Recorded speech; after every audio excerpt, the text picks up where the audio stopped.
Hi, you're watching Hindustan Times. I'm Aditi Prasad. Prime Minister Imran Khan has said that his country is under pressure from the US and other Western powers over its close ties with China. He added that it was very, very unfair that the US or other Western powers they are pressurizing Pakistan to take sides in their conflict with China.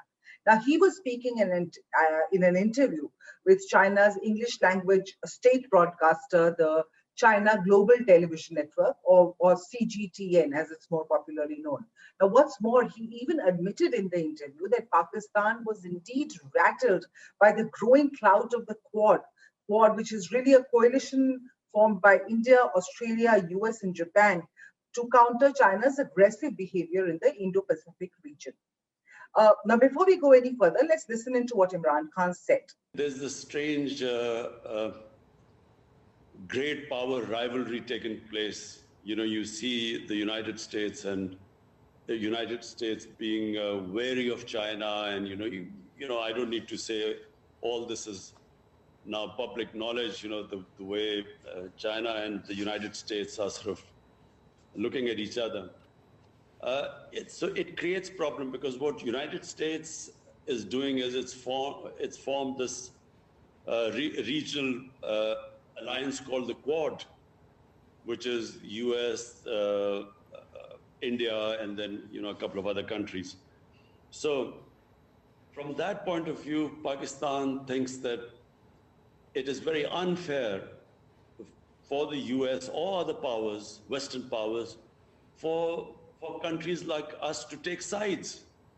Now, Imran Khan's comments come at a watershed moment in the US-Pakistan relations.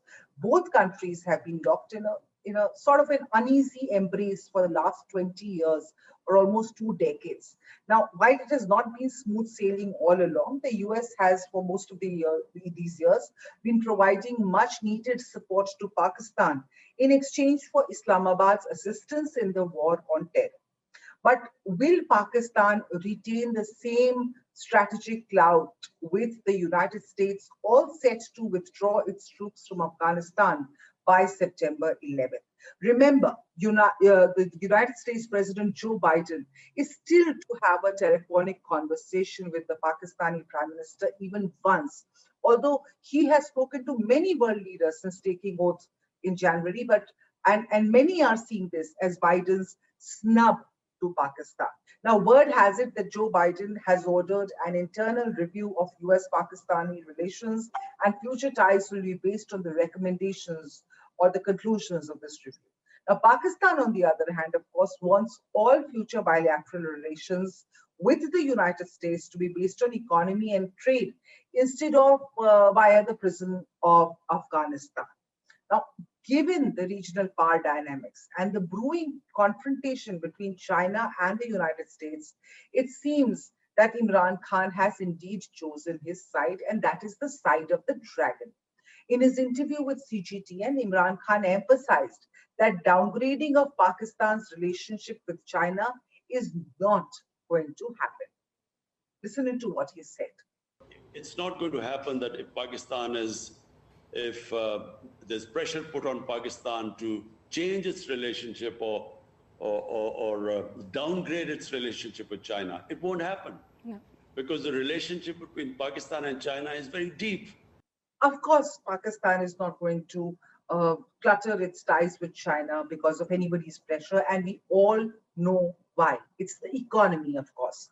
China is now the biggest investor in Pakistan, even if we do not take into account the $60 billion China-Pakistan Economic Corridor project. In fact, by Imran Khan's own admission during the CGTN interview, it is the biggest thing happening in Pakistan as of today.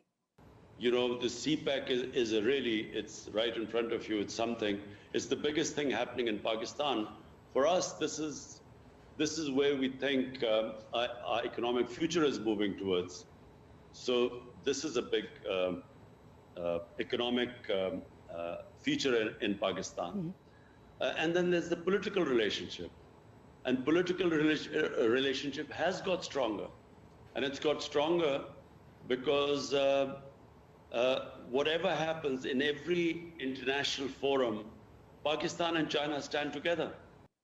Now, Chinese money has come as a blessing for Pakistan at a time that it is struggling to raise investments from elsewhere, especially since the country continues to remain on the grey list of the Financial Task Force for Terror Financing. Now, simply put, Pakistan and its Prime Minister cannot afford to antagonize Beijing in any way, let alone break ties. Now, if that does not sit well with the United States or with the Western world, well, that's what geopolitics is all about. You win some and you lose some.